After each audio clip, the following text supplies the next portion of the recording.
화려한 조명과 꽃향기가 가득한 결혼식장. 그날은 67세 내 인생에서 가장 행복한 날이어야 했습니다. 식모의 딸이 세계적인 도시락 체인 CEO가 되어 외동딸의 결혼식을 최고급 호텔에서 올리는 날이었으니까요. 대표님 축하드립니다. 따님 신랑이 대기업 임원이시라면서요? 하객들의 축하 인사에 저는 겸손하게 고개를 숙이며 웃었습니다. 딸아이는 흰 웨딩드레스 자락을 휘날리며 꽃길을 걸었습니다. 주위에서는 카메라 플래시가 터졌고 제 눈에는 감격의 눈물이 고였습니다. 그때였습니다. 어머, 저기 누구지? 날카로운 하객의 속삭임이 들려왔습니다. 식장 구석, 기둥 뒤에 서 있는 여자. 색바랜 면 셔츠에 구겨진 폴리에스터 치마, 때가 다 누렇게 변한 낡은 운동화까지. 머리는 흰 새치가 그대로 드러난 채 대충 묶어 올린 모습이었습니다. 화려한 명품 원피스와 샤넬백을 든 하객들 사이에서 마치 파출부 아주머니가 잘못 들어온 것처럼 눈에 띄었습니다. 주변 하객들이 그녀를 힐끗거리며 귓속말을 나누는 동안 그녀는 고개를 숙인 채 움츠러들어 있었습니다. 마치 자기가 이 자리에 있으면 안 된다는 것을 알고 있는 듯이요. 세계적인 도시락 체인 CEO인 제 위치에 걸맞게 열린 호화로운 결혼식장에서 명품 가방과 주얼리로 치장한 사람들 사이에서 그녀는 그저 때 묻은 행색의 거지 같았습니다. 순간 우리 눈이 마주쳤습니다. 그 찰나 50년 전 기억이 번개처럼 스쳤습니다. 수경이? 심장이 멎는 것 같았습니다.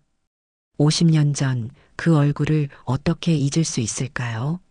화려한 한옥마루에서 인형놀이를 하던 그 아이, 제 어머니가 일했던 부잣집의 딸이었습니다. 제 어머니가 매일 아침부터 밤까지 청소하고 빨래하고 요리하던 그 집의 귀한 따님이었지요. 국민학교 시절 엄마가 식모살이 하던 그 대저택에 화려했던 수경이가 지금은 이런 초라한 모습으로 제 앞에 서 있었습니다. 세월이 얼마나 흘렀는지 그 화사하던 볼이 주름투성이가 되어 있었지만 그 눈빛만은 분명했습니다. 수경이는 제게 다가와 한마디도 없이 쪽지 하나를 내 손에 꾹 쥐어주었습니다. 손이 심하게 떨리고 있었습니다. 뭔가 말하려는 듯 입을 열었다가 고개를 흔들더니 황급히 뒤돌아 식장을 빠져나갔습니다. 어머님, 사진 찍으셔야 해요. 사회자의 다급한 목소리에 정신이 번쩍 들었습니다. 쪽지를 급히 핸드백에 넣고 단상으로 올라갔습니다. 하지만 내내 가슴이 덜컹거렸습니다.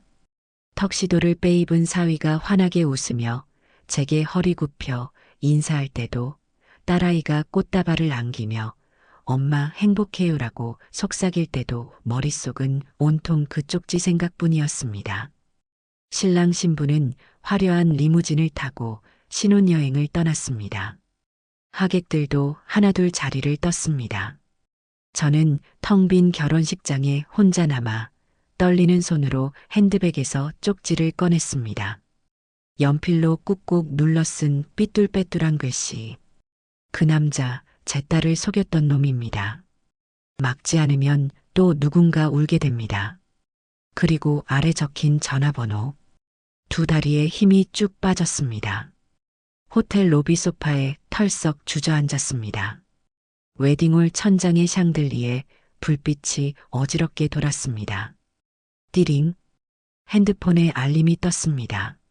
엄마, 우리 지금 공항이에요. 잘 다녀올게요.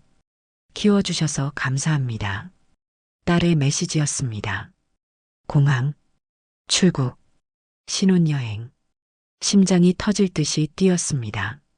내 딸이, 내 전부인 딸이 사기꾼에게 속았다고? 50년 전 부잣집 딸이었던 수경이가 왜 이런 쪽지를? 혹시 오해일까? 아니면 나를 질투해서 모함하는 걸까? 1시간 후 집으로 돌아온 저는 쪽지를 식탁 위에 올려놓고 오랫동안 바라보았습니다. 거울 속 내 얼굴은 백지장처럼 하얗게 질려 있었습니다. 혹시 정말이라면 달그락 식탁 의자를 끌어당겨 앉았습니다. 핸드폰을 오래 바라보다가 쪽지에 적힌 번호를 천천히 눌렀습니다. 심장 소리가 전화 신호음보다 더 크게 들렸습니다. 여보세요. 전화기 너머로 기어들어가는 목소리가 들렸습니다. 갑자기 목이 말랐습니다. 수경이 맞지? 나야. 정숙이. 잠시 침묵이 이어졌습니다. 귀를 찢을 듯한 정적. 그리고 나지막한 한숨 소리. 알아볼 줄 알았어. 그 목소리에는 50년의 세월이 묻어 있었습니다. 전화를 끊고 싶었지만 손가락이 움직이지 않았습니다. 잠시 침묵이 흘렀습니다. 그리고 수경이의 작은 목소리가 들려왔습니다. 그래, 만나자. 내일 오후 2시, 내가 살고 있는 구로동으로 와줄래? 떨리는 목소리로 주소를 불러주는 수경이. 주소를 메모하고 나서 저는 내일 볼게라는 짧은 인사를 남기고 전화를 내려놓았습니다. 식탁 앞에 꼼짝없이 앉아 진득한 검은 밤을 바라보았습니다. 벽에 걸린 낡은 괴종시계가 똑딱똑딱 울렸습니다. 저 시계는 제가 처음 김밥집 열 때 산 것입니다. 벌써 30년이 넘었지요. 그 시간 동안 얼마나 많은 것이 바뀌었나요? 식모의 딸에서 세계적인 CEO가 되기까지 부잣집 다락방 한 구석에서 살던 그 시절이 떠올랐습니다. 1966년 국민학교 1학년. 친정엄마는 수경이네 집 식모였습니다. 저는 부잣집 대문을 들어설 때마다 가슴이 철렁했지요. 반질반질한 대리석 마루, 번쩍이는 유리창문, 그리고 텔레비전까지. 수경이는 매일 새 옷을 입고 하얀 우유를 마시고 맛있는 과자를 먹었습니다. 예, 정수가. 이거 먹을래? 엄마가 외국에서 사온 초콜릿인데. 때로는 친절했습니다. 몰래 초콜릿도 나눠주고 인형도 빌려주었지요. 하지만 그날 국민학교 운동장에서의 일은 잊을 수 없습니다. 야, 너네 엄마는 우리 집 식모잖아. 그러니까 너도 우리 집 식모 딸이야. 우리랑은 급이 다르다고. 아이들 앞에서 그 말을 들었을 때 얼마나 수치스러웠는지 모릅니다. 그날 이후로 학교에 가기가 두려웠습니다. 아이들의 수군거림, 그 시선들이 칼처럼 가슴을 파고들었습니다. 13살 때 주인 집에서 쫓겨났습니다. 식모 딸년이 이제 다 컸으니 아가씨들 보는 앞에서 좋지 않다. 당장 나가. 짐이라고는 고작 손때 묻은 양은 도시락과 해진 고무신 한 켤레. 엄마와 저는 마포 달동네 반지하방으로 향했습니다. 부르르 전화기가 또다시 울렸습니다. 깜짝 놀라 현실로 돌아왔습니다. 엄마, 잘 지내요? 내일 오후에 푸켓 도착해요. 신혼여행 너무 좋아. 딸의 밝은 목소리.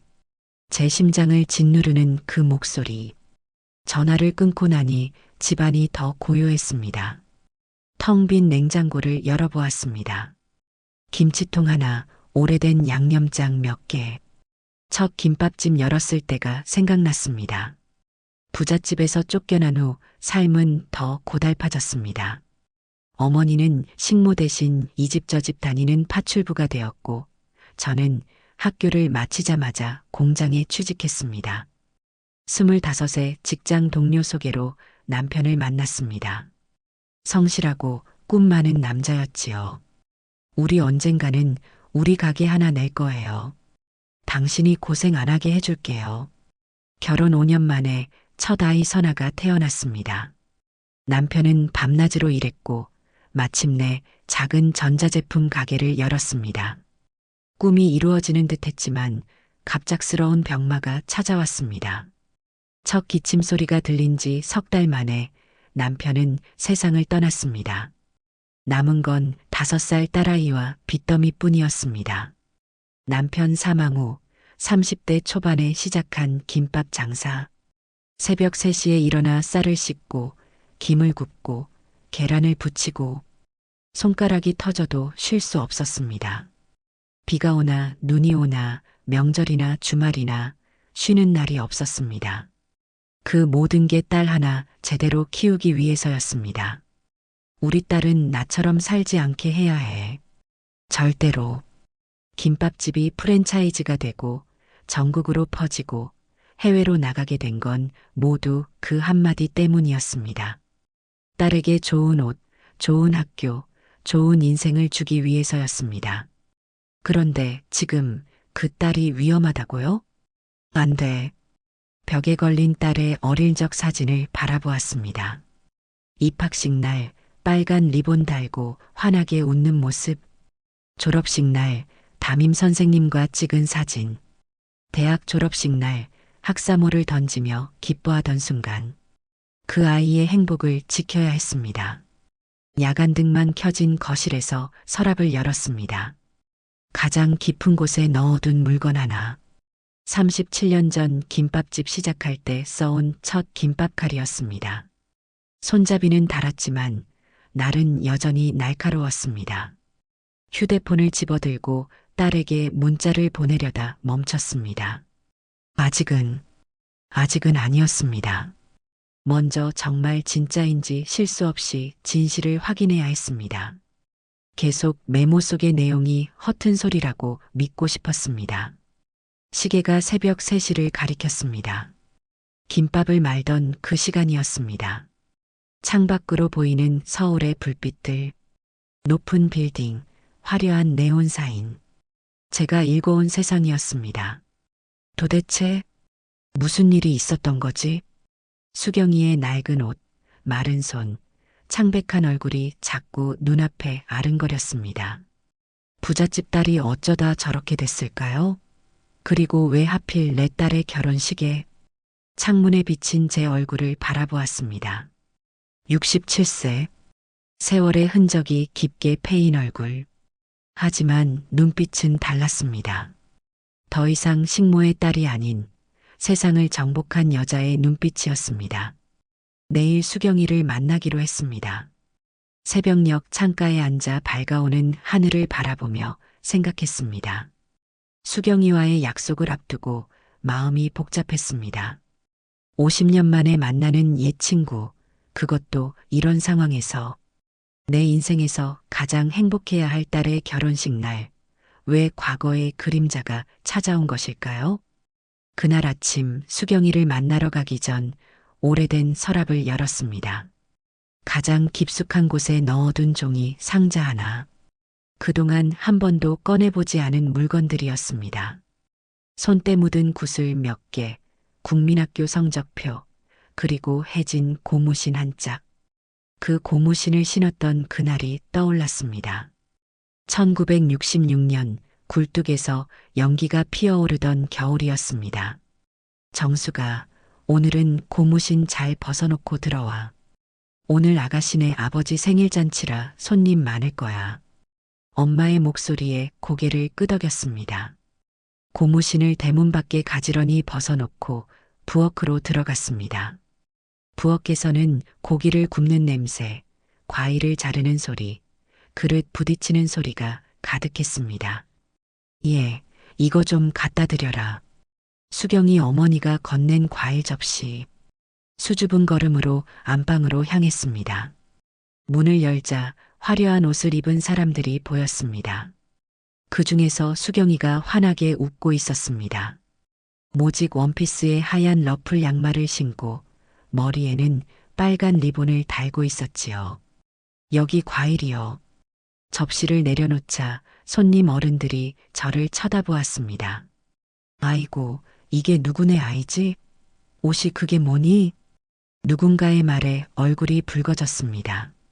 아이들이 낄낄대며 저를 가리켰습니다. 저는 급히 부엌으로 도망치듯 달려갔습니다. 정수가 왜 부엌에서 빈둥거리고 있어? 빨리 설거지나 도와라. 엄마의 다급한 소리에 고개를 숙였습니다. 하지만 그때 안방에서 수경이의 목소리가 들렸습니다. 아줌마, 정숙이 좀 잠깐 놀다 가도 돼요? 새 인형 보여주고 싶어요. 엄마는 난처한 표정으로 주인 아주머니를 올려다보았습니다. 주인 아주머니가 고개를 끄덕이자 엄마는 마지못해 허락했습니다. 그럼 잠깐만 놀다 와. 주인 아가씨 귀찮게 하면 안 돼. 조심스럽게 안방으로 들어갔습니다. 수경이가 인형을 안고 있었습니다. 정수가 이것 봐. 미국에서 온 바비 인형이야. 가격이 우리 집 한 달 식비래. 인형의 금발 머리카락을 빗겨주던 수경이가 인형을 내게 내밀었습니다. 너도 좀 가지고 놀래? 근데 망가뜨리면 안 돼. 이거 비싼 거니까. 처음으로 그렇게 화려한 인형을 만져보았습니다. 부드러운 머리카락, 예쁜 원피스, 하이힐까지 신은 발. 와, 예뻐. 그때였습니다. 수경이의 사촌 언니가 큰 소리로 말했습니다. 수경아, 왜 식모딸한테 그 비싼 인형을 만지게 해? 더러워지잖아. 인형을 급히 내려놓았습니다. 손에 묻은 더러움이 인형에 옮을까 두려웠습니다. 수경이는 잠시 머뭇거렸지만 이내 인형을 낚아채 가슴에 꼭 안았습니다. 정숙이는 식모딸이 아니야. 내 친구. 아. 마지막 단어는 점점 작아져 거의 들리지 않았습니다. 수경이 눈동자에 흔들림이 보였습니다. 그 순간 깨달았습니다. 우리는 절대 같은 세계의 아이가 아니라는 것을.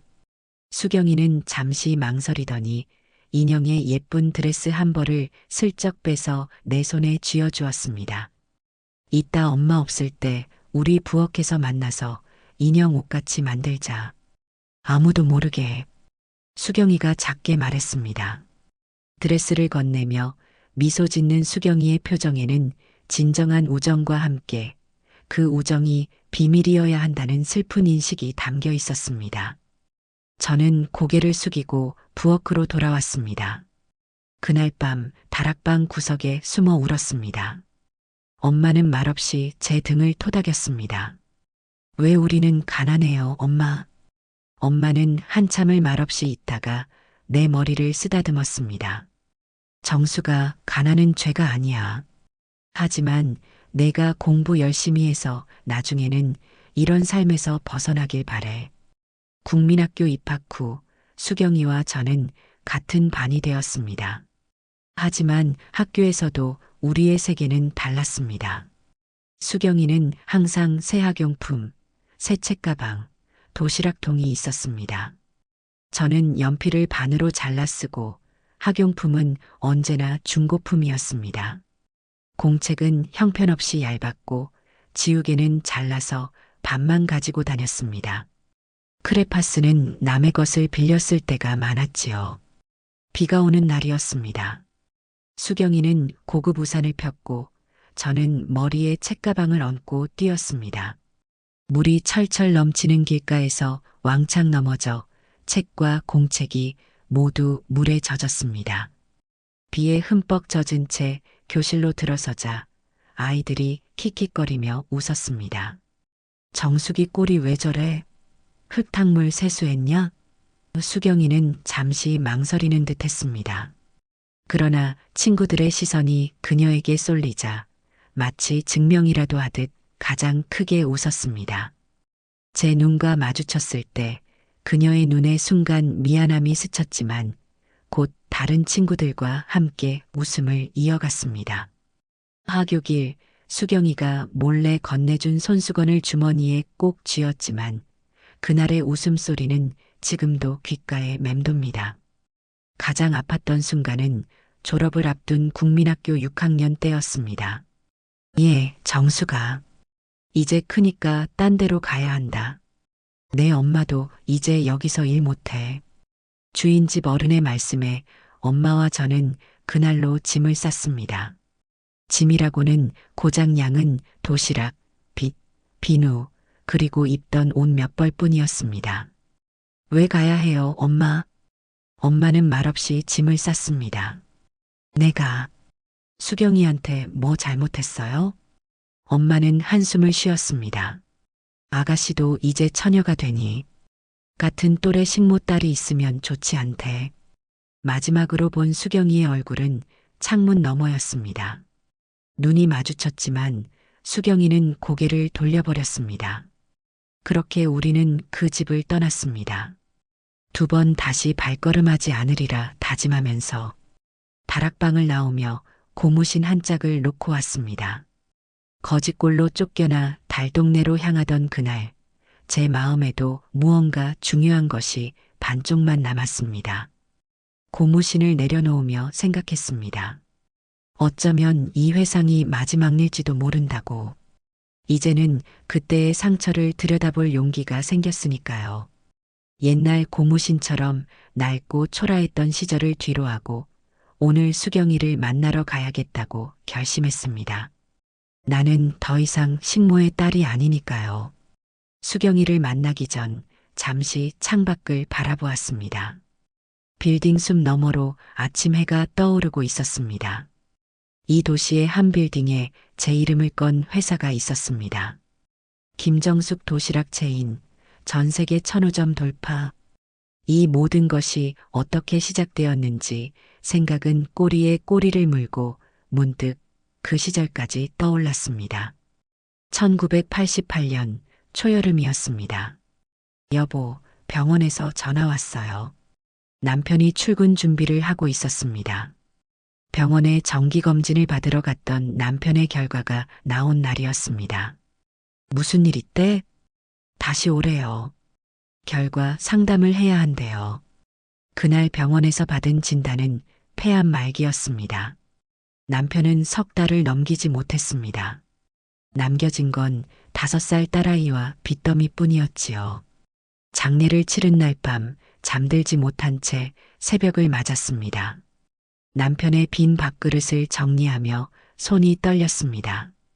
그 자리에 딸아이의 책가방을 올려놓았습니다. 이제 너를 위해 살아야 해. 슬픔을 삼키고 가계부를 펼쳤습니다. 남은 돈은 석 달치 생활비뿐, 그 후의 삶을 계획할 시간조차 없었습니다. 엄마, 가계부를 보고 있는데 문간에 딸아이가 서 있었습니다. 검은 장례식 원피스를 아직 갈아입지 못한 모습이 어린데도 어쩐지 어른 같았습니다. 선아야, 깼니? 엄마는 그냥 내일부터 무얼 해야 할지 생각하고 있었어. 아빠 없으면 우리 이제 어떻게 살아요? 붉어진 눈으로 묻는 딸아이의 손에는 남편의 사진이 들려 있었습니다. 저는 가계부를 덮고 딸을 끌어안았습니다. 괜찮아, 엄마가 있잖아. 엄마가 다 할게. 딸의 머리를 쓰다듬으며 마음속으로 다짐했습니다. 어떻게든 살아내야 해. 이 아이를 위해서. 그 말을 지키기 위해 저는 할 수 있는 모든 것을 찾아보았습니다.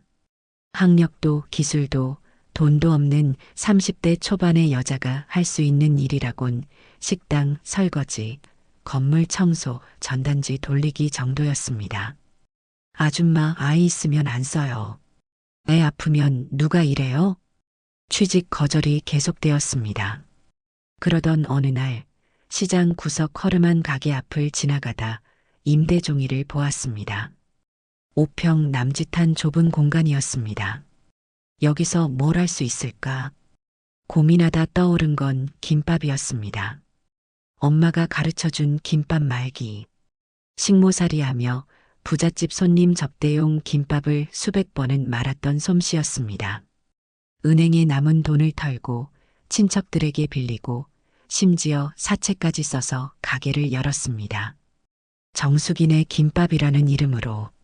첫날은 참담했습니다.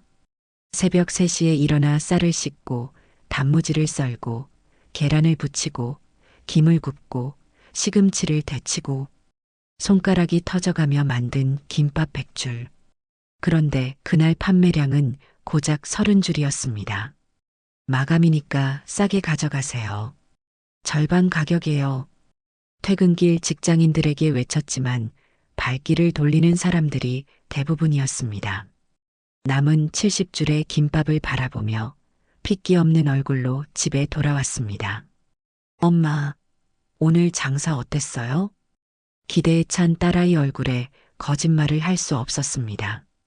좀 힘들었어. 하지만 내일은 더 잘 될 거야. 그날 밤 남은 김밥을 도시락통에 담아 보육원에 기부했습니다. 그것이 나중에 정숙 도시락의 시작이 될 줄은 몰랐지요. 둘째 날, 셋째 날, 일주일이 지나도 상황은 크게 나아지지 않았습니다. 하지만 포기할 수 없었습니다. 매일 새벽 쌀을 정성껏 씻고 적당히 불려 밥맛을 살리는 정성, 고르고 고른 진짜 참기름의 향, 딱 알맞게 익힌 밥의 촉촉함. 아줌마, 여기 김밥 정말 맛있네. 내일도 와야겠어. 한 달쯤 지났을 때 첫 단골 손님이 생겼습니다. 그 손님이 입소문을 내주었는지 조금씩 손님이 늘어났습니다. 어느 날 비가 쏟아지던 오후였습니다. 어머, 정숙 씨. 이 김밥을 도시락으로도 팔면 안 될까요? 애들 학교 소풍 갈 때 싸주고 싶어서요. 주부 손님의 한마디가 힌트가 되었습니다. 다음 날부터 도시락 포장 판매를 시작했습니다. 바쁜 직장인들, 학교 단체 주문, 근처 회사의 회의용 도시락까지 1년 만에 가게는 늘 문전성시를 이루었습니다. 엄마, 이번에 중간고사 전교 1등 했어. 감사하게도 선아는 공부도 잘했습니다. 책상에 앉아 공부하는 딸을 보며 더 큰 꿈을 꾸기 시작했습니다. 3년 뒤 정숙이네 김밥은 동네에서 가장 잘 나가는 가게가 되었습니다. 5평 가게는 15평으로 확장했고 직원도 3명이나 두게 되었습니다. 우리 딸은 나처럼 살지 않게 해야 해. 절대로. 이 한 문장이 제 모든 결정의 기준이 되었습니다. 김밥 가게가 조금씩 자리 잡자 저는 더 큰 도전을 준비했습니다.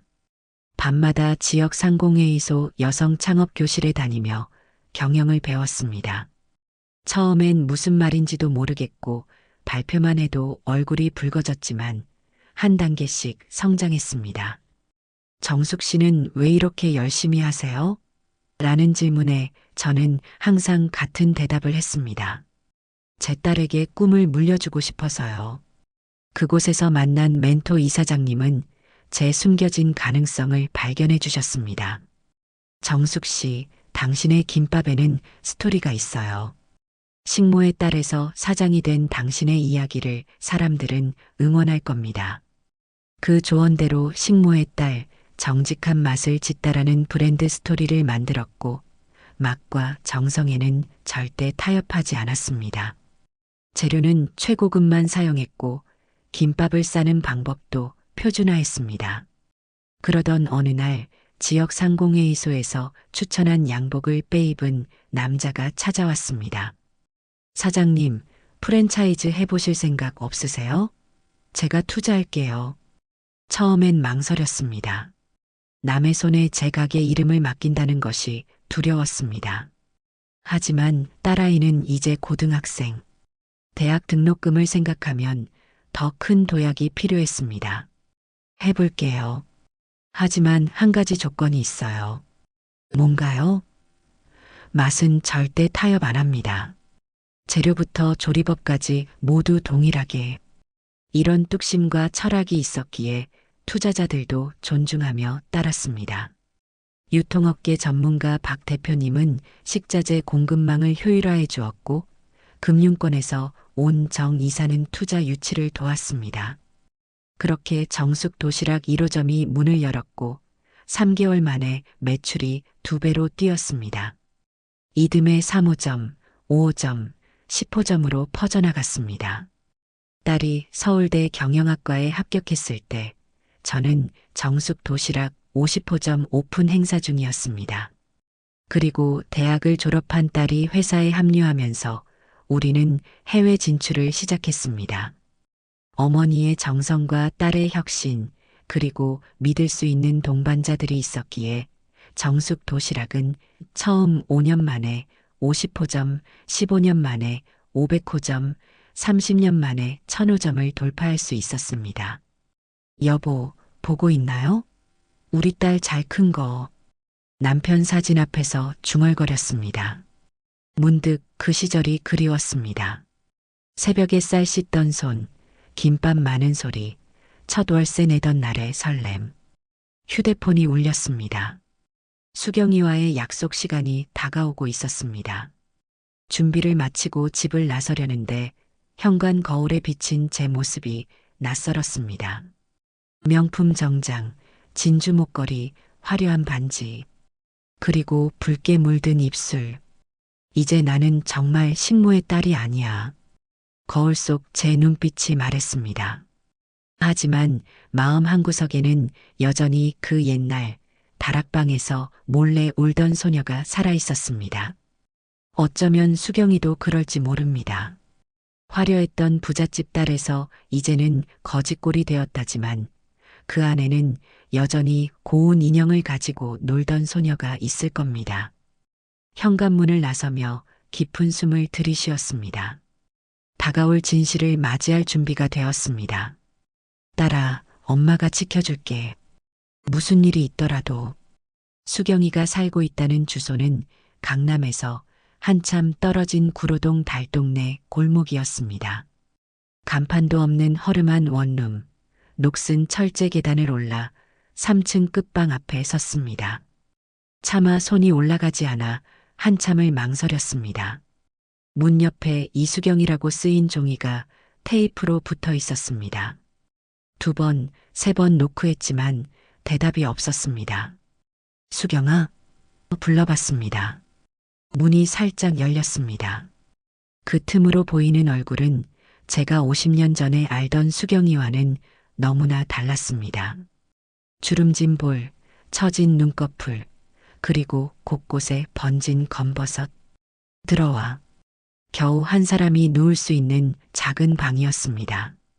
구석에 놓인 낡은 장롱, 색이 바랜 이불, 플라스틱 상자에 담긴 몇 가지 채소들. 벽지는 누렇게 변해 있었고 천장 한쪽에서는 물이 새는지 얼룩이 져 있었습니다. 앉아. 낡은 방석을 내밀었습니다. 앉자마자 물었습니다. 왜? 우리 딸 결혼식에 온 거야? 수경이는 한참을 말없이 저를 바라보더니 깊은 한숨을 내쉬었습니다. 잘 지냈니, 정수가? 오랜만에 듣는 어린 시절 이름에 가슴이 떨렸습니다. 보다시피 난 CEO가 됐어. 수경이는 흐린 눈으로 웃었습니다. 알아. 널 찾기는 쉬웠어. 신문에도 나오고 TV에도 자주 나오니까. 그제서야 눈치챘습니다. 수경이는 처음부터 저를 알아보고 결혼식장에 온 것이었습니다. 넌 어떻게 된 거야? 수경이는 낡은 서랍에서 사진첩을 꺼냈습니다. 바랜 사진들, 젊은 시절 화려하게 웃고 있는 수경이와 남편, 딸. IMF가 우리 집을 삼켜버렸어. 그때의 이야기가 천천히 펼쳐졌습니다. 우리 아버지가 건설회사 사장이었잖아. IMF 때 회사가 부도났어. 모든 재산이 날아갔지. 급한 대로 남편 사업으로 버텼는데 그마저도 망했어. 빚쟁이들이 우리 집 가구까지 다 가져갔어. 수경이의 목소리는 담담했지만 손은 떨리고 있었습니다. 그런데 그게 다가 아니었어. 수경이는 가방에서 다른 사진 한 장을 꺼내 제게 내밀었습니다. 웨딩드레스를 입은 젊은 여성과 양복 입은 남자. 우리 딸, 은주야. 사진 속 남자를 보자마자 심장이 내려앉았습니다. 바로 제 딸의 신랑이었습니다. 그 사람이. 수경이는 고개를 끄덕였습니다. 정확히 3년 전이야. 우리 은주가 그 사람 만나서 결혼한다고 했어. 하지만 결혼식 2달 전 은주 통장에 있던 돈을 모두 빼가더니 잠적했어. 목소리가 떨렸습니다. 사기꾼이었어. 결혼을 빙자해서 여자들에게 접근해 돈을 뜯어내는. 손으로 얼굴을 가렸습니다. 그 일로 은주는 우울증에 시달렸어. 그러다 자살했어. 방안이 조용해졌습니다. 수경이의 어깨가 작게 흔들렸습니다. 아무 말도 할 수 없었습니다. 그 사람은 사라졌어. 경찰에 신고했지만 잡히지 않았지. 그런데 한 달 전 우연히 지하철에서 그 사람을 봤어. 뒤를 밟았더니 수경이는 또 다른 사진을 꺼냈습니다. 그 남자와 제 딸이 찍힌 약혼식 사진이었습니다. 내 딸과 결혼한다는 것을 알게 됐어. 심장이 터질 것 같았습니다. 처음엔 정말 어떻게 해야 할지 몰랐어. 피가 거꾸로 솟더라고. 내 딸이 우리 은주처럼 되면. 수경이의 눈에 눈물이 고였습니다. 그래서 그냥 결혼식장에 갔어. 남들 다 보는 앞에서 소리라도 지르려고. 하지만 수경이는 잠시 말을 멈추고 저를 바라보았습니다. 널 보는 순간 모든 게 달라졌어. 50년 전 우리 집 부엌에서 설거지하던 그 아이가 이제는 세계적인 CEO가 되어 있는 모습을 직접 보니 그 결혼식장에서 소리칠 수 없었어. 수경이의 꼿꼿했던 어깨가 무너졌습니다. 한순간에 부끄러워졌어. 내가 얼마나 교만했는지, 그리고 지금은 얼마나 초라한지. 저는 수경이의 손을 꼭 잡았습니다. 놀랍게도 그 손은 제 손보다 더 거칠었습니다. 그래서 소리 지르는 대신 쪽지를 썼어. 내가 어떻게 할지는 모르겠지만 적어도 알아야 한다고 생각했어. 수경이는 서랍에서 두꺼운 봉투를 꺼냈습니다. 이건 그 사람의 증거야. 사기 전과 기록, 다른 피해자들 진술, 딸 은주의 통장 내역, 경찰에 제출했던 것들 사본이야. 봉투를 제게 내밀었습니다. 수경이는 방 한쪽에 걸린 작은 유니폼 가운을 가리켰습니다. 딸 따라서 하늘나라 가고 싶다는 생각이 하루에도 수천 번이 들었지만 그놈 찾아서 딸 원하는 풀어줘야지 생각하고 살고 있어. 나는 지금 남의 집 파출부로 살고 있어. 하루 4곳의 집을 돌아다니며 청소해. 그래도 월세는 겨우 낼 수 있으니 다행이야. 한때 피아노 치던 그 고운 손이 이제는 남의 집 청소를 하고 있다니. 수경아, 말을 잇지 못했습니다. 수경이는 흐려진 눈을 닦으며 웃었습니다. 우리 어릴 때 생각나? 내가 너한테 인형 안 준다고, 넌 우리랑 급이 다르다고 했던 거. 저도 모르게 눈물이 흘렀습니다. 근데 이제 보니 세상은 참 아이러니하지. 식모딸이 CEO가 되고 부잣집 딸이 파출부가 되다니. 수경이의 슬픈 웃음이 마음을 파고들었습니다. 미안해, 정수가. 어린 시절 내게 그렇게 대해서. 저는 고개를 저었습니다. 고마워, 수경아. 이렇게 우리 딸을 구해줘서. 두 사람은 오랫동안 말없이 앉아 있었습니다. 50년이라는 세월이 우리 사이에 놓여 있었지만 이 순간만큼은 국민학교 운동장에서 만난 두 소녀 같았습니다. 밖으로 나오면서 수경이가 마지막으로 한 말이 가슴에 박혔습니다. 정수가 제발 내 딸은 구해줘. 우리 은주처럼 되지 않게. 차에 오르자마자 봉투를 열었습니다. 거기엔 충격적인 내용들이 가득했습니다. 사기 결혼에 전과 오범, 수억 원의 사기 피해, 여러 여성들의 진술. 손이 떨려왔습니다. 핸드폰을 집어들었습니다. 여보세요, 변호사님? 급한 일이 있어요. 지금 바로 만날 수 있을까요? 그리고 딸에게 문자를 보냈습니다. 선아야, 신혼여행 어때? 엄마가 너무 보고 싶구나. 돌아오면 꼭 엄마 집으로 와줄래? 중요한 이야기가 있어. 핸들을 꽉 잡았습니다. 이제 딸을 구할 시간입니다. 신혼여행에서 돌아온 딸 부부가 제 집에 오기로 한 날이었습니다. 아침부터 딸이 좋아하는 된장찌개와 각종 반찬을 정성껏 준비했습니다. 손이 떨려 칼질하다 손가락을 베기도 했지만 멈출 수 없었습니다. 부지런히 손을 움직이지 않으면 정신이 나갈 것만 같았습니다. 거실 탁자 위에는 수경이가 준 증거 서류들과 변호사가 정리한 자료들이 가지런히 놓여 있었습니다. 그 옆에는 경찰에 제출할 고소장도 준비되어 있었습니다. 딩동. 초인종 소리에 심장이 쿵 내려앉았습니다. 현관문을 열자 선아와 사위가 환한 미소를 지으며 서 있었습니다. 엄마, 너무 보고 싶었어요. 딸이 달려와 안겼습니다. 따스한 체온이 전해졌습니다. 그 뒤로 사위가 공손히 고개를 숙였습니다. 어머님, 안녕하세요. 신혼여행 선물 감사합니다. 저는 억지로 웃음을 지었습니다. 사위의 얼굴을 바라보니 수경이의 딸 은주가 떠올랐습니다. 어서 들어오렴.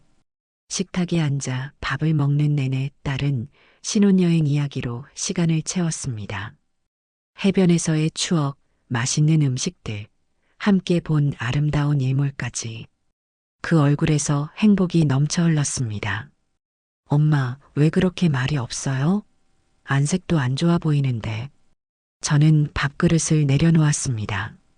선아야, 식사 후에 이야기하자. 중요한 얘기가 있어. 식사를 마치고 거실로 자리를 옮겼습니다. 딸과 사위는 나란히 소파에 앉았고 저는 맞은편에 앉았습니다. 선아야, 엄마가 지금부터 하는 말을 끝까지 들어줄래? 딸이 고개를 끄덕였습니다. 저는 깊은 숨을 들이쉬고 이야기를 시작했습니다. 결혼식 날 한 여자분이 찾아왔었어. 사위의 표정이 미세하게 굳어지는 것을 놓치지 않았습니다. 그분이 내게 준 것이 있어. 수경이가 준 봉투를 테이블 위에 올려놓았습니다. 이게 뭐예요, 엄마? 딸이 봉투를 집어들었습니다. 사위의 얼굴이 하얗게 변했습니다.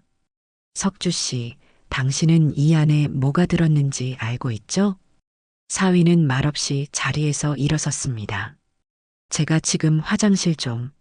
앉으세요. 제 목소리가 차갑게 울렸습니다. 평생 써본 적 없는 분노에 찬 목소리였습니다. 선아야, 열어봐. 딸이 봉투를 열고 서류들을 꺼냈습니다. 첫 장부터 사위의 전과 기록이었습니다. 그 다음은 피해자 진술서, 은행 기록, 공소장 사본. 이게 뭐예요? 딸의 손이 떨리기 시작했습니다. 당신, 이게 다 무슨 말이에요? 사위의 얼굴색이 창백해졌습니다. 어머님, 이건 오해입니다. 제가 설명할게요. 저는 마지막 서류를 꺼냈습니다. 수경이의 딸 은주의 사진과 사망 증명서였습니다. 이 여자는 석주 씨가 3년 전에 결혼하겠다고 속였던 여자야. 돈을 모두 가로채고 도망쳤지. 결국 이 여자는 말을 잇지 못했습니다. 자살했어. 딸이 서류를 모두 내려놓았습니다. 손이 심하게 떨리고 있었습니다. 이 여자의 어머니가 결혼식에 찾아온 거예요? 방 안이 무거운 침묵에 잠겼습니다. 시계 초침 소리만이 또박또박 들렸습니다. 석주 씨, 진실을 말해주세요. 사위는 마지막 발버둥을 쳤습니다. 선아야, 이건 다 날조된 거야. 누군가 우리를 이간질하려는. 거짓말 그만해. 제 목소리가 높아졌습니다. 경찰서에 확인했어. 이 모든 자료가 진짜라고.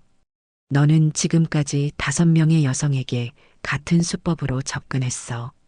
그중 한 명은 목숨을 끊었고 사위는 입을 꾹 다물었습니다. 그러다 갑자기 어깨를 으쓱하며 비웃듯 웃었습니다. 왜 하필 우리 딸이었어? 세상에 여자가 그렇게 많은데. 떨리는 목소리로 물었습니다. 주먹이 저절로 쥐어졌습니다. 쉽게 안 넘어가더라고요. 그래서 더 재미있었죠. 사위의 차가운 대답에 온몸에 소름이 돋았습니다. 그의 눈에는 일말의 양심조차 보이지 않았습니다. 게다가 정숙 도시락 CEO 딸이라니. 큰 물고기를 낚은 거죠. 조금만 더 버텼으면. 그가 혀를 차며 말했습니다. 얼마나 더 필요했는데? 회사 지분이요. 정숙 도시락에 지분만 있으면 평생 놀고 먹을 수 있으니까. 그거면 충분했어요. 아, 이제 와서 들켰네. 진짜 아깝다. 거의 다 왔는데. 방안이 얼어붙었습니다. 딸의 눈에서 눈물이 마구 쏟아졌습니다. 그럼 내 마음은 뭐였어요? 딸이 목소리를 높였습니다. 그런 거 있잖아요. 사냥감? 사위가 어깨를 으쓱하며 대답했습니다. 이 자식? 딸이 갑자기 탁자 위에 있던 물컵을 집어 사위에게 내던졌습니다. 물이 사위의 얼굴과 셔츠를 적셨습니다. 당신이 어떻게 해? 내가 당신을 얼마나 사랑했는데. 딸은 오열하며 물건들을 집어던지기 시작했습니다. 화분, 쿠션, 심지어 결혼식 사진액자까지. 야, 진정해. 비즈니스였다고, 비즈니스. 돈 때문이라고. 사위가 소리쳤지만 딸은 멈추지 않았습니다. 저는 천천히 일어섰습니다. 분노가 올라왔지만 차갑게 가라앉혔습니다. 평생 쌓아온 저의 모든 인생이 이 순간을 위한 것이었던 것 같았습니다. 내가 이 나이 될 때까지 얼마나 힘들게 살았는지 알아? 제 목소리는 낮았지만 강했습니다. 방안이 순식간에 조용해졌습니다. 식모의 딸에서 시작해서 야채 다듬다 손가락 터지던 날들, 밤새 김밥 마느라 잠 못 이루던 시간들, 비가 오나 눈이 오나 새벽 3시에 일어나 딸 도시락부터 챙기던 그 모든 세월. 딸이 울음을 멈추고 저를 바라보았습니다. 그 모든 세월을 버텨낸 것은 딱 하나, 내 딸 하나 때문이었어. 제 손이 떨렸습니다. 지금까지 가장 큰 목소리를 냈습니다. 내 딸의 인생을 장난감으로 생각한 널 난 절대로 용서하지 않을 거야. 사위는 갑자기 진지해졌습니다. 그 표정이 더 역겨웠습니다. 어머님, 솔직히 비즈니스였어요. 개인적인 감정은 없었어요. 이러지 말고 합의점을 찾아보면. 그 순간 현관 초인종 소리가 울렸습니다. 합의는 법정에서 해. 제가 말했습니다. 사위의 얼굴이 창백해졌습니다. 무슨? 경찰 출동 소리가 들렸습니다. 저는 미리 수경이의 자료와 함께 신고를 해두었습니다. 약속한 시간이었습니다. 문을 열어주니 경찰관 2명이 들어왔습니다. 김석주 씨 사기 혐의로 도주에 염려가 있어서 긴급 체포합니다. 묵비권을 행사할 수 있으며. 사위는 놀란 눈으로 저를 바라보았습니다. 이럴 수는 없어요. 내가 무슨 사기를. 경찰관 1명이 증거 서류를 들어보였습니다. 다른 피해자들의 진술도 확보했습니다. 조용히 협조하시죠. 사위는 얼굴이 하얗게 질렸습니다. 더 이상 뻔뻔한 표정은 없었습니다. 그제서야 자신이 빠져나갈 수 없는 상황임을 깨달은 듯 했습니다. 이건 오해예요. 내가 설명할게요. 하지만 아무도 그의 말에 귀 기울이지 않았습니다. 경찰은 그에게 수갑을 채웠습니다. 철컥하는 소리가 방 안에 울렸습니다. 사위는 저항하지 않고 경찰에게 끌려나갔습니다. 마지막 순간 그는 뒤돌아 딸을 바라보았습니다. 선아야, 정말 널. 입 닥쳐요. 딸이 차갑게 말했습니다. 얼룩진 눈으로 서 있던 그녀의 얼굴에서 더 이상 눈물은 보이지 않았습니다. 그 대신 강철 같은 의지가 보였습니다. 당신은 내 이름도 부르지 마세요. 사위의 마지막 희망마저 사라졌습니다. 고개를 푹 숙인 채 경찰차로 향했습니다. 경찰과 사위가 떠난 후 집안은 다시 고요해졌습니다. 창밖으로 비가 내리기 시작했습니다. 저는 그 자리에 그대로 앉아 있었습니다. 모든 힘이 빠진 것 같았습니다. 딸이 제 앞에 와서 무릎을 꿇고 앉았습니다. 엄마, 어떻게 알았어요? 그 사람의 정체를. 엄마 친구가 알려줬어. 엄마 친구요? 국민학교 때 같이 다니던 친구야. 오래전에 헤어졌다가 우연히 다시 만났지. 딸의 눈이 커졌습니다. 모든 걸 말할 시간은 나중에 있을 거야. 지금은 말을 마치기도 전에 딸의 눈에서 눈물이 터져 나왔습니다. 엄마, 정말 미안해요. 엄마 말 들었어야 했는데 그 사람을 너무 믿었어요. 딸은 어린 시절처럼 제 무릎에 얼굴을 묻고 오열했습니다. 저는 딸의 머리카락을 쓰다듬었습니다. 괜찮아. 괜찮아. 엄마가 여기 있잖아. 흐느끼는 딸을 안으며 생각했습니다. 저는 식모의 딸이었습니다. 가난했고 무시당했고 상처받았습니다. 하지만 지금 제 딸은 설령 상처를 입더라도 결코 무너지지 않을 것입니다. 저처럼 다시 일어설 것입니다. 우리 선아가 얼마나 강한 아이인지 엄마는 알아. 이건 끝이 아니라 새로운 시작이야. 딸이 고개를 들어 제 눈을 바라보았습니다. 눈물로 얼룩진 얼굴이었지만 그 눈에는 작은 희망의 불빛이 보였습니다. 정말요?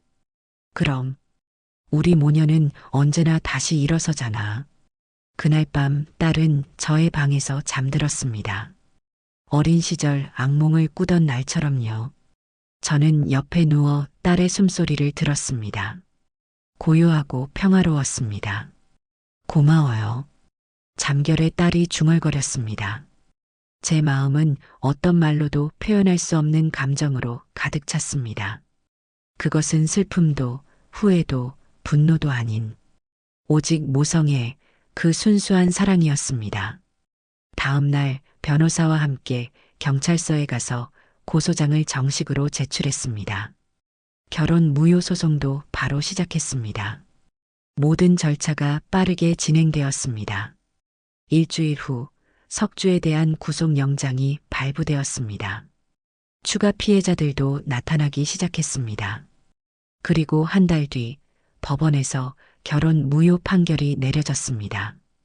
딸은 그 모든 과정 동안 제 곁에 있었습니다.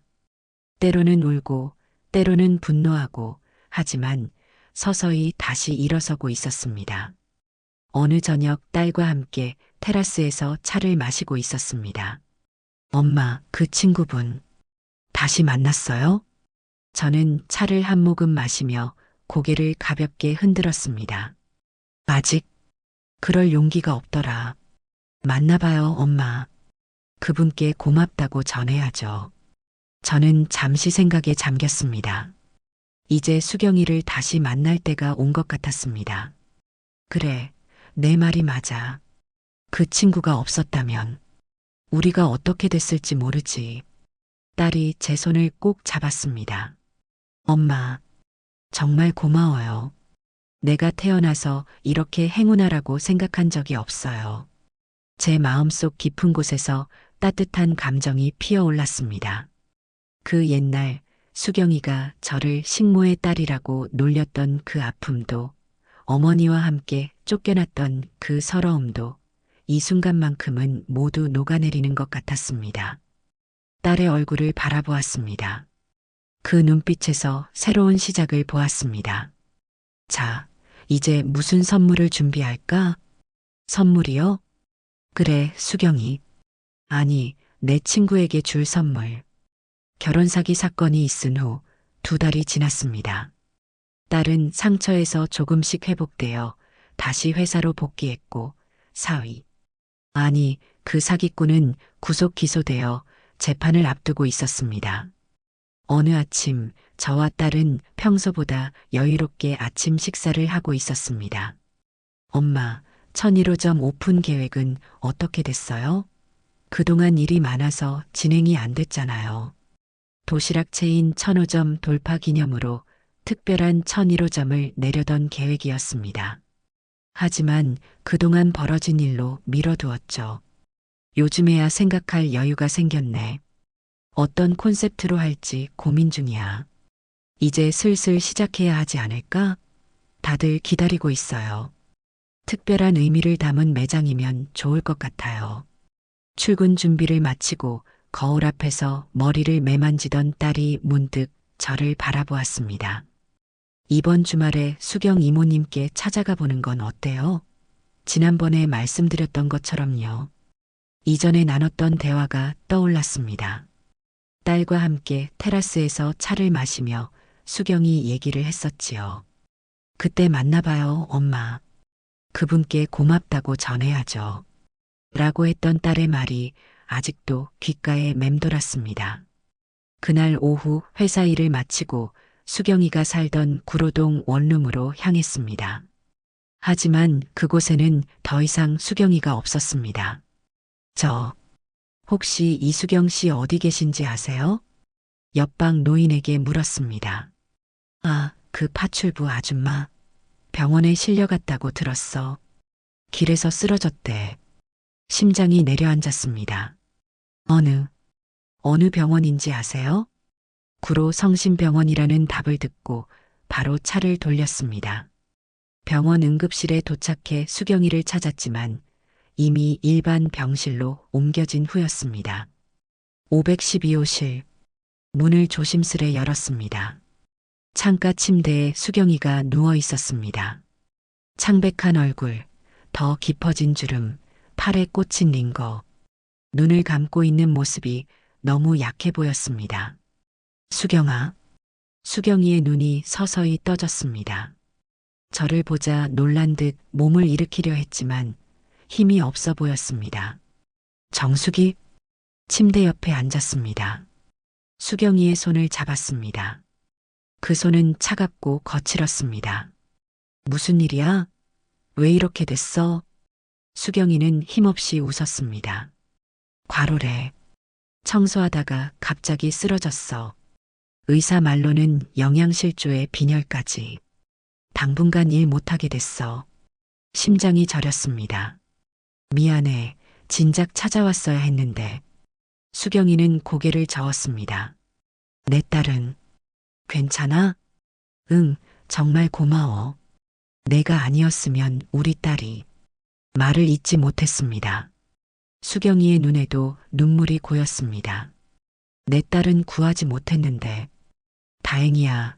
내 딸은 구했으니. 두 사람은 한참을 말없이 손을 잡고 있었습니다. 창밖으로 석양이 붉게 물들고 있었습니다. 퇴원하면 어떻게 할 생각이야? 수경이는 쓸쓸하게 웃었습니다. 다시 파출부로 나가야지. 병원비에 월세, 빚도 있고. 저는 가방에서 종이 한 장을 꺼냈습니다. 도면이었습니다. 이게 뭐야? 우리 회사 1001호점 설계도야. 수경이는 의아한 표정으로 도면을 바라보았습니다. 1001호. 왜 이걸 내게 보여주는 거야? 깊은 숨을 들이쉬었습니다. 내가 운영했으면 해서. 수경이의 눈이 커졌습니다. 무슨 소리야? 우리 회사 1001호점 내가 운영해줬으면 해. 위치는 우리 옛날 국민학교 근처로 잡았어. 사람들이 많이 다니는 곳이야. 수경이의 눈이 커졌습니다. 잠시 생각하다가 확신에 찬 목소리로 덧붙였습니다. 근처의 아담한 아파트도 이미 계약해뒀어. 지금 그 구로동 원룸은 너무 멀잖아.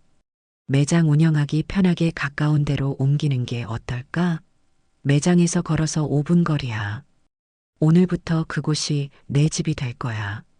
한때는 대저택에 살았던 친구에게 이런 제안을 하는 것이 조심스러웠지만 이제는 주저할 이유가 없었습니다. 내가 할 수 있는 일을 해주고 싶었으니까요. 수경이는 도면을 내려놓았습니다.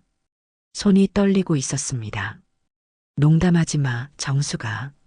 난 그럴 능력도 없고. 가르쳐 줄게. 내가 처음 시작했을 때처럼 말이야. 내 이름으로 차릴 거야. 수경이네 도시락으로.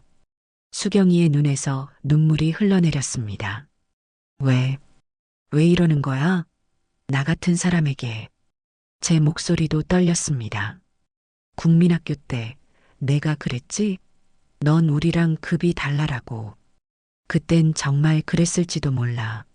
하지만 지금은 우린 그냥 두 명의 어머니야. 딸을 가진 두 여자. 수경이의 어깨가 흔들렸습니다. 그리고 무엇보다 내가 우리 딸을 구해줬잖아. 이건 내 마음이야. 억지로 하라는 게 아니라 진심으로 원해서 하는 제안이야. 수경이는 한참을 울었습니다. 저도 함께 울었습니다. 59년의 세월이 눈물 속에 녹아내렸습니다. 고마워. 수경이가 마침내 입을 열었습니다. 한 달 후 수경이는 퇴원했고 저희 회사에서 교육을 받기 시작했습니다. 김밥 말기, 도시락 조리법, 매장 관리 방법까지. 처음엔 서툴렀지만 놀랍게도 금방 익혀갔습니다. 역시 부잣집 딸이라 손재주가 좋네. 제가 농담을 했고 수경이는 웃으며 말했습니다. 식모딸이 더 손재주가 좋은데? 두 사람은 깔깔 웃었습니다. 마치 국민학교 시절로 돌아간 것 같았습니다. 그렇게 한 달이 지나고 수경이네 도시락 1001호점 오픈 날이 왔습니다. 아침 일찍부터 가게 앞은 사람들로 붐볐습니다. 회사 직원들, 지역 주민들, 그리고 제 딸 선아까지. 테이프 커팅식을 앞두고 저와 수경이는 가게 안에서 마지막 점검을 하고 있었습니다. 떨려? 수경이의 손을 잡았습니다. 그 손에서 더 이상 떨림이 느껴지지 않았습니다. 아니, 이상하게 편안해. 수경이는 앞치마를 매만지며 웃었습니다. 그 모습에서 어린 시절 수경이의 환한 미소가 보였습니다. 이 가게 이름 내가 직접 썼어. 간판을 가리켰습니다. 수경이네 도시락. 정숙 도시락 1001호점이라고 쓰여 있었고 그 아래 작은 글씨로 끝내 부서지지 않은 우정이라고 적혀 있었습니다. 수경이의 눈이 다시 붉어졌습니다. 국민학교 때 기억나? 운동장에서 내가 내 도시락 뚜껑 열어서 훔쳐 먹었잖아. 기억해. 내가 귤 반쪽을 도시락 안에 넣어줬지. 이제는 같이 도시락을 만드는구나, 우리. 손을 꼭 잡았습니다. 창밖에서는 테이프 커팅을 기다리는 사람들의 웅성거림이 들렸습니다. 자, 나가볼까? 가게 문을 열고 나서는 순간 딸이 달려와 두 사람을 안았습니다. 엄마, 수경 이모. 수경이는 놀란 얼굴로 저를 바라보았습니다. 저는 미소로 답했습니다. 우리 딸이 수경 이모라고 부르고 싶대. 난 좋다고 했지. 수경이의 눈에서 행복한 눈물이 흘렀습니다. 테이프 커팅식이 끝나고 첫 손님들이 들어오기 시작했습니다. 딸과 저는 조용히 한쪽에 서서 수경이가 손님들을 맞이하는 모습을 지켜보았습니다. 엄마, 정말 잘한 일이에요. 딸이 속삭였습니다. 그래, 내 인생에서 가장 잘한 일 중 하나야. 딸이 제 어깨에 머리를 기댔습니다. 엄마는 항상 남들이 무너질 때 손 내미는 사람이었네요. 저는 딸의 머리를 쓰다듬었습니다. 그런가? 난 그저 내가 받은 것을 돌려주고 싶었을 뿐이야. 저녁 가게 문을 닫고 첫날 영업을 마친 후였습니다. 수경이와 저는 가게 앞 작은 평상에 앉아 소주 한 잔을 나눴습니다. 첫날부터 대박이었어, 정수가. 도시락이 다 팔렸다니까. 수경이의 얼굴이 상기되어 있었습니다. 오랜만에 보는 생기 넘치는 모습이었습니다. 앞으로 더 잘 될 거야. 내가 장담해. 소주잔을 부딪혔습니다. 가을바람이 선선하게 불어왔습니다. 그때 국민학교 운동장에서 너한테 한 말. 정말 미안해. 수경이가 갑자기 말했습니다. 다 지나간 일이야. 아니, 꼭 말하고 싶었어. 그때 내가 얼마나 어리석었는지. 사람의 가치가 태어난 집안이나 부모 직업으로 결정되지 않는다는 걸 이제야 알았어. 넌 식모의 딸이 아니라 그냥 정숙이었어. 내 친구. 가슴이 뭉클해졌습니다. 고마워, 수경아. 나도. 너한테 미안한 게 있어. 너가, 뭐가, 너희 집에서 쫓겨나고 다시는 연락하지 않았잖아. 어쩌면 그때 내가 먼저 손을 내밀었더라면 우리 둘 다 이렇게 외롭게 살지 않았을지도 몰라. 수경이는 웃었습니다. 우린 참 바보였구나. 그래, 반세기 늦은 우정이지만 이제라도 다행이야. 수경이가 제 손을 꼭 잡았습니다. 정수가 내 인생의 가장 어두운 시간에 내가 다시 나타나줘서 고마워. 별이 뜨기 시작한 하늘을 올려다보았습니다. 우리 이제 매일 만날 수 있겠네. 이렇게 술자리도 할 수 있겠어. 두 사람은 깔깔 웃었습니다. 그날 밤 집으로 돌아오는 길에 문득 어머니 생각이 났습니다. 식모살이하며 저를 키우시던 어머니. 만약 어머니가 이 모습을 보신다면 얼마나 기뻐하실까요? 엄마, 저 이제 정말 행복해요. 딸도 지켰고 오래된 친구도 다시 만났어요. 마음속으로 중얼거렸습니다.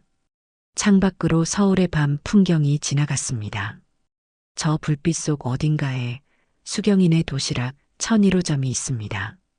그곳에서 시작된 새로운 인생, 새로운 우정이 빛나고 있습니다. 국민학교 운동장에서 마주보고 서 있던 두 소녀가 반세기를 돌고 돌아 다시 손을 잡은 이야기. 끝내 부서지지 않은 우정 이야기입니다. 오늘 이야기가 마음에 드셨다면 좋아요와 구독, 알람 설정 잊지 마세요. 여러분의 따뜻한 댓글 하나가 정말 큰 힘이 됩니다.